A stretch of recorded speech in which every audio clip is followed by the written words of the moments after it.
se retrouve encore ce jeudi, mesdames et messieurs, c'est un plaisir et nous rendons grâce à Dieu pour le souffle de vie et pour la protection. Mesdames et messieurs, bienvenue sur le plateau de la Voix de la Femme. Alors, 1 plus 1 est égal à 1 dans un couple marié, mais il existe une troisième personne qui vient intervenir parfois dans un couple marié et il s'agit d'une belle-mère. Mesdames et messieurs, c'est sur ces points, c'est sur ces sujets que nous allons tarder aujourd'hui. Nous allons développer ensemble avec la grande équipe de la Voix de la Femme, ensemble avec notre invité de marque que je vais présenter tout à l'heure. Mais avant tout, je vais d'abord donner une information. C'est sur la journée internationale, la célébration de la journée internationale de la jeune fille. Cette journée est célébrée le 11 octobre de chaque année. Si Alix Missa peut nous aider avec les images. Le 11 octobre de chaque année, le monde entier célèbre la journée internationale de la jeune fille. En ce qui concerne cette journée, c'est une journée qui a été créée depuis 2007, que le plan lutte contre la discrimination faite aux femmes à travers le monde, qu'il s'agisse d'éducation, de travail, de violence ou de tradition familiale. Et il y aura tout de même fallu attendre plutôt 2012 pour que l'ONU décrète cette journée du 11 octobre comme première journée internationale de filles. Bien évidemment, cela n'est qu'un début de cette journée qui doit mettre une véritable prise de conscience au niveau de l'opinion publique internationale. L'accès à l'éducation de filles est un instrument puissant et peut-être unique pour le développement et la lutte contre la pauvreté, en permettant un libre accès aux études secondaires et en levant des barrières sociales telles que le mariage précoce, les violences subies, les difficultés financières de famille. On entre enfin dans un cercle vertueux. Alors, la femme est l'avenir de l'homme. Il serait difficile de ne pas rendre hommage au poète et à toutes les femmes quand il écrivait ce vers poème de Louis Aragon, chanté par Jean Ferrat. Les filles sont le leader, les filles sont des actrices du changement, les filles sont bien et stimulent la croissance dans le monde entier. Elles sont une source essentielle du changement transformateur en faveur de l'égalité de sexe. Or, les technologies sont des outils cruciaux en soutien en leur travail, leur militantisme et leur leadership. Et c'est 11 octobre, l'ONU Femmes s'est joint aux autres organisations de l'ONU, à la société civile et aux filles du monde entier pour célébrer la journée internationale de la jeune fille qui cette année a pour thème Génération numérique, notre génération. Alors, c'est ce qu'il faut retenir en quelques mots en ce qui concerne la célébration de la journée internationale de la jeune fille. Alors, mesdames et messieurs, nous vous disons encore bienvenue sur le plateau de la Voix de la Femme. Aujourd'hui, nous allons parler d'un sujet important. Il s'agit de Entre ma mère et ma femme. Entre ma mère et ma femme, nous allons échanger avec notre invité. Mais je m'en vais d'abord dire bonjour à mon équipe, à Bonjour madame. Madame Sarah Kindela ainsi que Madame Naomi Kataku. Et telles que vous les voyez sur les images, elles sont toutes belles, elles vont très bien. Alors, notre invité d'aujourd'hui, c'est un homme. Il s'agit de Monsieur Merveille Mayemba, qui est coordonnateur de la chaîne de télévision et radio CBS. C'est un assistant à l'URKIM dans la faculté de communication. Et c'est un homme marié à Madame Jaël Mediaka, qui s'appelle désormais, depuis leur union, qui s'appelle Madame Mayemba, n'est-ce pas, Monsieur Merveille? C'est bien dit, Madame Clarisse. Alors, nous vous remercions d'avoir répondu à notre invitation, surtout en ce qui concerne ce sujet qui nécessite la présence d'un homme sur notre plateau de la Voix de la Femme. C'est moi qui vous remercie surtout sur les choix portés sur ma personne pour donner mon point de vue sur ce sujet qui concerne notre société surtout. Merci beaucoup. Alors, avant d'aller plus loin, je me pose cette question. La Bible dit 1 plus 1 est égal à 1. Ça, c'est vraiment biblique. Et c'est ce que aussi nous pratiquons dans la vie quotidienne quand on trouve une conjointe avec laquelle on se décide d'aller au mariage. On sait que quand on s'unit, on devient une seule personne. Mais dans un couple, est-ce que euh, cette histoire avec la belle-mère, vous ne pensez pas que la belle-mère devient une troisième personne dans un couple marié? Justement, quand on se marie, en tout cas, on forme une autre vie avec sa femme, justement. Mais, chose étonnante est qu'en Afrique surtout, il faudrait bien souligner, c'est un Mhm. phénomène qui fait couler Donc, beaucoup de larmes, donc de salive, surtout beaucoup plus en Afrique, où mhm. les belles-mères ont du mal à accepter la présence d'un autre être aux côtés de leur fils. Voilà pourquoi ils prennent toujours leur fils au même titre que quand il était parfois à la maison. À la maison. Voilà. Même s'il forme son foyer, il forme sa famille, mais les belles-mères ont souvent une mainmise dans la nouvelle famille. Ce qui fait que nous assistions aujourd'hui au phénomène Mhm. que nous décrions tous, où les belles-mères, des fois, sont comme des témoins gênants dans les mariages de leurs fils. Exactement. Donc, c'est beaucoup plus en Afrique. Parfois aussi, c'est lié à certaines situations financières. Il y a beaucoup de raisons qui entrent dans ces conflits. Mais ce qu'il faut aussi se dire, c'est que la plupart, ce sont les fils à maman, hein. Les fils à Justement, maman voilà, le fils était euh, doté par sa maman, et qui une fois parfois qu'il devient aussi... adulte, la Hmm. mère les considère au juste titre comme étant son fils, on ne sait pas moi, son fils chéri. Voilà, il a Beaucoup déjà plus pris ses engagements, les garçons aînés ou parfois aussi les cadets. Donc, justement. ils sont tellement collés, Dans cette cimentés et tout. union-là, les mamans ont du mal à pouvoir rompre ces liens-là. Mhm, Hein. Donc, des mères au fils. C'est vrai qu'un fils restera toujours un fils. Mais mhm. sauf qu'il y a des pratiques qu'il faudrait parfois mettre de côté. Mais que les Vraiment. belles-mères ont parfois du mal, ou les mères ont des fois du mal à Mhm. pouvoir mettre de côté. Ce qui fait que nous assistions à ces phénomènes-là. Vraiment. Nous allons prendre la rubrique analyse avec Madame Sarah Kindela et on revient après. Merci pour la parole, Clarisse. C'est vraiment un sujet qui touche toutes les couches en fait, de la population, ou bien particulièrement en Afrique et ailleurs aussi, même les Occidentaux, on souffre quand même. Je commence l'analyse. Cette belle-mère intrusive, surprotectrice, fourbe, les adjectifs ne manquent pas pour décrire une belle-mère. Mais pourquoi le rapport entre la belle-fille et la belle-mère serait chaotique? La belle-mère n'a jamais eu très bonne image. Cette mauvaise image d'elle a pour autant été justifiée. Pourquoi la relation entre la belle-mère et la belle-fille est-elle compliquée? C'est la question qu'on doit se poser. Dans la relation entre femmes, il y a beaucoup de jugements, de comparaisons, affirme une psychologue selon les recherches. Les rapports entre la belle-mère et la belle-fille n'en seraient que plus compliqués quand la mère va essayer de conserver ou de retrouver sa place auprès de son fils. Cela entraîne une sorte de rivalité avec sa belle-fille, et de la jalousie. Selon toujours cette psychologue, il y a plusieurs types de belles-mères, mais nous allons énumérer quelques-uns. La belle-mère est castratrice, femme dominante, autoritaire, avide du pouvoir, une belle-mère distante, une femme pleine de doutes qui a peur de mal faire, amoureuse, une femme qui voit une admiration sans faille à son fils. Les belles-mères peuvent aussi être bienveillantes, elles peuvent aussi être chaleureuses, saines d'esprit et non instructives. Dans toute cette situation, quel rôle doit jouer les fils ou l'époux dans ces genres de situations? Quel rôle doit jouer le mari ou les fils pour la maman? Il n'est ni arbitre, ni juge, ni avocat. Il est médiateur. Le conjoint doit rassurer sa femme en lui montrant qu'elle reste la première. Son avis doit avantage compter pour sa belle-mère.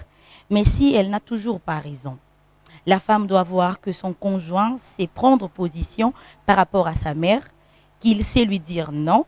Si ce n'est pas le cas, si ce n'est pas le cas, elles ont l'impression d'avoir un enfant avec elle et non un adulte qui sait faire de choix. Alors, les problèmes qui se posent est que le conjoint va faire face à un dilemme entre sa mère et sa femme. Il va se décider, prendre une position pour quand même rassurer sa femme que je suis là pour toi et maman est là. On va quand même essayer de gérer et de parler par rapport à ça. C'était ça l'analyse d'aujourd'hui. Mais je vais passer la parole à M. Mayemba pour demander, selon cette analyse, qu'est-ce que vous pouvez dire par rapport au comportement de belle-mère et le comportement de la belle-fille, même le comportement de l'homme? Comment il doit réagir? On a quand même essayé de numérer qu'est-ce qu'il doit faire, mais comment est-ce que vous pouvez réagir par rapport à ce genre de situation? Moi, je pense que dans tout ça, c'est le mari qui est au centre. Et étant au centre, il doit jouer un rôle important pour éteindre le feu. S'il ne faisait rien du tout, vous allez voir que même sa famille ne sera pas heureuse, d'autant plus que sa femme ne sera pas heureuse. Oui. Je connais une famille où, quand c'est la fin du mois, la belle-mère vient demander sa part, les salaires. Ouais. Donc, quand c'est la fin du mois, elle vient. Et puis, chose étonnante, elle passe même nuit, c'est son fils, pour prendre de l'argent. Ouais. Mais sa fille n'était pas du tout à l'aise. Quand c'est seulement la fin du mois, la belle-mère doit venir. Alors, dans tout ça, il faudrait que l'homme prenne les devants. Comment il doit prendre les devants? En dialoguant. Il faudrait qu'il puisse dialoguer. C'est-à-dire, il peut inviter, par exemple, sa maman pour la faire comprendre que j'étais votre fils, bien sûr, ou je suis votre fils, mais comprenez que dès lors que je me suis marié, je forme toute une famille à part entière. Ma femme, c'est ma femme. Donc, ma femme ne peut pas être comme votre rival, en fait. Ce n'est pas votre rival. Il faudrait la faire comprendre. Il faudrait l'expliquer. Donc, l'homme doit avoir le courage. S'il se laisse faire, la femme, d'ailleurs, de par nature, excusez-moi, les dames entre vous, c'est comme une rivalité, c'est inné, je ne sais pas moi, hein, entre vous. Justement. Même de rappeler dans l'analyse qu'il y a genre une jalousie. Une jalousie, voilà. Rivalité entre Voilà. la mère et la belle. Justement. Donc, c'est déjà inné, si je peux le dire. Je ne sais pas si c'est lié à l'imperfection ou quoi. Donc, la belle-mère, des fois, considère sa belle-fille comme étant une rivale. Alors, même dans les mariages, cette même pratique continue. D'où il faudrait que l'homme, et surtout que c'est un homme, permettez la tautologie, il doit se comporter en tant qu'homme. C'est-à-dire, il doit être au centre, église au milieu du village. Faire appel à sa mère, l'expliquer. Voilà, je me suis marié, ma femme fait partie de mon corps. Voilà. Donc, c'est mon corps. Alors, avec elle, nous devons nous partager. C'est avec elle que je vais partager toute ma vie. Voilà, il faudrait comment se comporter avec elle. Ce n'est pas votre rival. Il faudrait l'expliquer. Ce n'est pas votre rival. Donc, même mon salaire, elle doit connaître, elle connaît tout ce qui me concerne. Vous, c'est moi qui dois commencer à vous gérer. Ouais. La maman doit être gérée même à distance. Ce n'est pas qu'elle doit commencer à venir tout le temps parce que c'est porter atteinte au couple d'autrui. Elle doit être gérée même à distance. Aujourd'hui, avec les nouvelles technologies, même par téléphone. Si, messieurs Merveille Maïmbada, chers téléspectateurs, n'appelez pas, faites de messages. Nous allons lire vos messages. S'il s'agit de questions, nous allons directement vous répondre sur ces plateaux. J'ai une question avant de remettre la parole à Madame Naomi. Mais vous pensez qu'il conseillé d'avoir sa belle-mère dans sa maison? Sa maman, en fait. Oui. Est-il conseillé d'être dans une maison où vous êtes à deux et vous invitez votre maman à venir vivre avec vous? Comme je l'ai dit tantôt, les femmes entre elles s'éprouvent une certaine jalousie. Je ne sais pas si c'est inné ou c'est lié à quoi. Peut-être l'imperfection, je ne sais pas trop. Alors, tenant compte de cette réalité, prendre encore sa maman et venir vivre chez vous, moi je pense que cela peut porter atteinte à votre couple. D'autant plus que votre femme risque de ne pas être à l'aise. Il y a certains comportements que vous pouvez afficher vis-à-vis de votre fille, mais qui seront peut-être mal perçus par votre mère. Un geste que vous pouvez poser, soit vous lui donnez de l'argent à présent, vous serez limité en fait. Vous serez limité. Or, dans un couple, c'est lié par excellence où la femme doit être à l'aise. Donc moi je pense que ce n'est pas une bonne idée pour couper court, d'autant plus que la femme ne sera pas à l'aise. Elle sera limitée. Elle sera limitée. Même vous, en tant qu'homme, il y a certains gestes que vous pouvez poser devant votre belle-mère, devant votre mère, comment vous allez les poser? Vous serez limité. Donnez par exemple des baisers, nous sommes en Afrique. Vraiment. Vous revenez du boulot comme ça, votre femme, des baisers. Votre mère est là. Vous serez limité. Et alors, même la belle fille peut être mal à l'aise, d'autant plus que, même par l'habillement, les filles généralement ou les femmes aiment bien rester parfois encinglées parce que c'est chez elles. Oui. Mais en Afrique, dans certaines cultures, quand vous êtes encinglé devant votre belle-mère, voyez un peu ce que ça donne. Elle sera limitée. C'est comme si elle vit dans un cachot à ciel ouvert. Alors, mais parfois, il y a aussi la situation financière qui pose problème. On est dans l'obligation de vivre avec nos parents dans une même maison, bien qu'on est marié. Ça aussi, il faut le reconnaître en même temps. Oui, les réalités sociales, ça ne disconvient pas. Mais dans tout ça, il faudrait toujours trouver des mesures pour éviter les pires. Vaut mieux prévenir que guérir, dit-on. Vous voyez? Okay. Donc peut-être, pourquoi ne pas la trouver même un studio à côté, ou soit pas à côté, mais dans le coin, quelque part, pourvu qu'elle soit seule. La belle-mère doit vivre sa vie seule, au lieu de venir vivre chez son beau-fils, chose qui va porter atteinte à son fils. Oui, monsieur Merveille Maïmbada, puisque vous avez soulevé, dans l'analyse de Mme Sarah, il a soulevé un point là, parlant de la jalousie. Alors, pensez-vous, dans de tels conflits, quand la belle-mère agit ainsi, est-ce que c'est de la jalousie ou bien elle fait juste la protection de son fils? Non, moi je pense que ce n'est pas la protection. Si c'est une protection, c'est que c'est une protection mal placée. Ouais. Donc, quand elle pense que son fils n'est pas bien entretenu, par Non, sa voilà pourquoi j'ai dit. Donc c'est une femme, protection qui est mal placée, d'autant plus que ça porte atteinte au couple d'autrui. Voilà. Donc c'est de la jalousie pure et simple. La jalousie qu'on a essayé de masquer en fait, qu'on a modernisé. C'est de la jalousie, c'est simplement de la jalousie. Donc il n'y a pas à défendre cela. Donc c'est un comportement que nous devons à tout prix condamner avec dernière énergie. alors si c'était vous par exemple, Oui, si c'était vraiment à faire un choix, oui. qu'allez-vous faire dans cette situation-là? Moi en tout cas, je Faire, ne le le souhaite choix pas. entre maman et sa femme. Ma mère reste ma mère, mais ma femme reste également ma femme. Donc Mais chacun il y a, a sa il y a place. d'autres mères qui ne comprennent pas. Moi, Je vais mais il y a l'expliquer. Moi aussi j'ai une expliqué à ma histoire- maman. Il y a aussi Moi, une histoire où ma propre soeur, oui, alors sa belle-mère, elle venait à chaque fin du mois, elle venait faire la provision de la maison. Donc quand on paye son fils, Oh. c'est la belle-mère qui prend tout son salaire, c'est elle qui commence à faire des provisions. Elle achète même les habits pour la femme. voilà. Vous imaginez? Mais devant de telles situations, il appartient donc à l'homme de faire appel à sa maman pour l'expliquer. Que ma femme, c'est ma femme. Depuis que je me suis marié, je forme toute une famille à part entière. Donc j'aimerais à ce que nous soyons à l'aise. Et pour que nous soyons à l'aise, voilà les comportements que vous devez adopter. Et voici les comportements que nous aussi devons adopter. On ne vous interdit pas de venir chez nous. Mais cela doit être réglementé. Il ne faudrait pas qu'à chaque fin du mois, pour directement venir aussi prendre votre salaire, qu'on vienne comme si on vous appelait. Ce n'est pas du tout bien. C'est un comportement qui est irresponsable. Vraiment. Donc tout doit Alors être que l'homme doit réglementé. prendre charge de sa femme, il doit prendre soin de sa femme. Justement. Bon, on Mais ne il faudrait refuse dans pas tout ça, ça. je voudrais souligner une chose. Je ne demande pas aux hommes qui sont mariés comme moi de ne pas prendre soin de leur mère. oui. Non, je ne suis pas contre. Il faudrait le faire, mais que tout soit réglementé. C'est-à-dire il faudrait expliquer au moment qu'il faut qu'il y ait des limites. Il ne faudrait pas venir n'importe quand, n'importe comment, parce que c'est la maison de votre fils. Non. Mais les mamans, elles vont dire que non, moi, nananga, moi, si on a celle les kiss. Or, ce n'est pas qui citer, mais. Voilà pourquoi il faudrait expliquer. Il faudrait à l'homme de prendre les devants. Quand vous expliquez à votre maman, je crois que si elle est instruite, elle comprendra facilement. Mais quand vous ne dites rien, elle va se comporter ainsi. Donc, il faudrait apprendre, avoir le temps de l'expliquer, dialoguer. L'expliquer, voilà, c'est ma maison, il y a des limites, voilà ce qu'il faudrait faire et ce qu'il ne faudrait pas faire. J'espère qu'elle pourra aussi comprendre. Alors, nous allons prendre la rubrique avis de la population ensemble avec Alix Missa et on va revenir juste après pour commenter. Merci pour la question.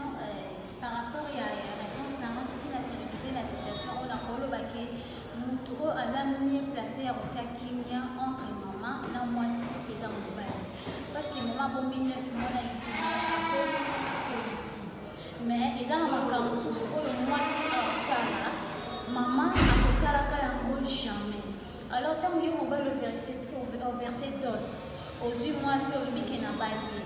Yende mwasi akobanda kosokipe na yo bilamba na yo kolia na yo chambre nyonso comme na maboko mwasi d'où maman akoki koimposer te que nga moko mwana nga biloko mwana nga olia nga moko na kolamba c'est pratiquement impossible. Alors eza mpe na base de na situation wana yango mpona ke mama bokilo na mwana na mwasi ya mwana na ye eza mpasi fo bazala ensemble. Donc neti nga na koloba mobali nde motu fo azala na mot à dire. Mobali il faut ayeba kotia bagarde koloba ke mobali il faut ayeba kotia bagarde fou ayeba koyeba ameka kotelemela ke non maman place oyo ezalaki na temps oyo osukaki oske komi to mwasi na nga il faut acontinue parce que soki mobali azaka plus que maman alors mwasi akozala mpe na kimia te problème ekobanda kozalaka toujours ekozala mpe cause mpe ya séparation ya couple par rapport ya maman. Donc maman mobali il faut azala na mot à dire et puis mwasi mpe azala mpe na motema monene babiloko mosusu lui akotolere te babiloko mosusu komeka kocomprendre mais na kake oyo azwa soin ya mwana ne biloko mwana neno wana vraiment nga naza contre maman bokilo aza na droit te parce que wana eza responsabilité ya mwasi. Merci. Ce que vous êtes en train de dire par rapport à ce que quand l'homme ne sait pas gérer sa mère, c'est l'irresponsabilité de l'homme. Oui, ça c'est un problème d'irresponsabilité. La maman, c'est un parent. Et la Bible dit que enfant, honorez vos parents. Donc, honore ton père et ta mère, c'est une promesse avec bénédiction. Donc, le garçon, il doit honorer ses parents, honorer sa mère, honorer son père. Ça, c'est d'un côté. Alors, maintenant, la relation entre la maman et la belle-fille. La belle-fille, c'est sa femme. Alors, la maman ne doit pas s'immiscer dans les relations entre son enfant et sa fille. Parce que la Bible dit, l'homme quittera son père et sa mère. Alors, les mariés qui ne savent pas quitter leurs parents ont des problèmes pour gérer ces deux relations-là. Ouais. Donc, si la maman est à la maison, donc la femme aussi doit pouvoir honorer sa belle-mère, respecter sa belle-mère. Mais s'il y a des conflits, l'homme doit pouvoir gérer. L'homme doit savoir dire à sa mère que non, ici c'est ma maison, n'a pas à t'immiscer. Et il va voir qui a tort, qui a raison. Mais papa Pinga, de recadrer, ça vient que pour dire ici c'est ma maison, Ouais. c'est moi qui décide peut-être. Sa Ouais. maman peut le voir d'une autre façon et peut-être se faire léser par rapport au mot sorti par son fils. Oui, ça arrive. Il y a toujours d'intermédiaires. On peut trouver des gens qui peuvent venir aider. L'homme, dans la manière de parler avec sa mère, c'est avec respect, avec honneur. Hein?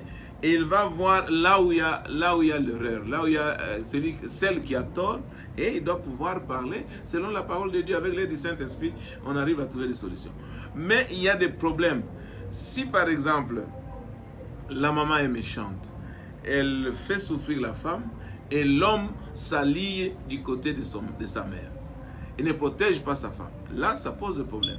La femme va se sentir seule, la femme va se sentir abandonnée par son mari. Alors, là, c'est le manque de responsabilité.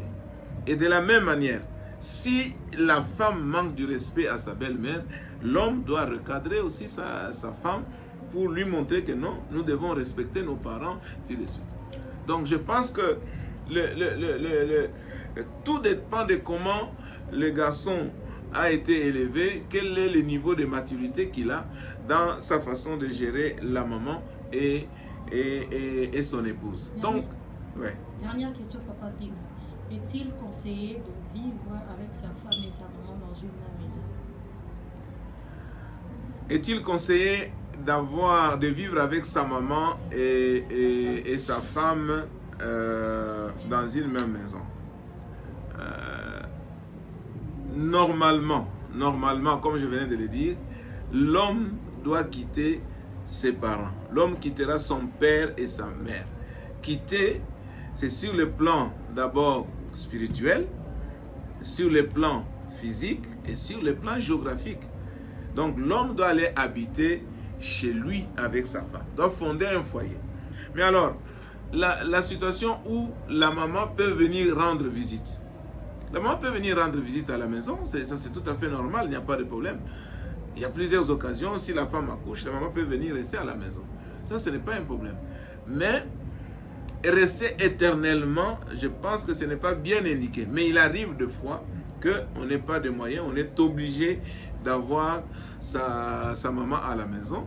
Donc, on est obligé, là, on ne sait pas faire autrement. Alors, à ce moment-là, il faut savoir comment gérer cette situation-là. Ouais. Donc, en principe, le nouveau couple doit être chez lui. La maman peut venir rendre visite et puis rentrer chez elle. Mais il y a des cas. Il y a des cas où la maman n'a pas où rester. Elle est obligée de rester ici à la maison. Si vous n'avez pas de moyens pour lui prendre un appartement où elle peut vivre, donc vous êtes obligé de l'accepter chez vous à la maison, alors là, vous la gérez. On ne peut pas la chasser. Nous sommes obligés de prendre soin de nos parents. Donc, il n'y a pas de problème.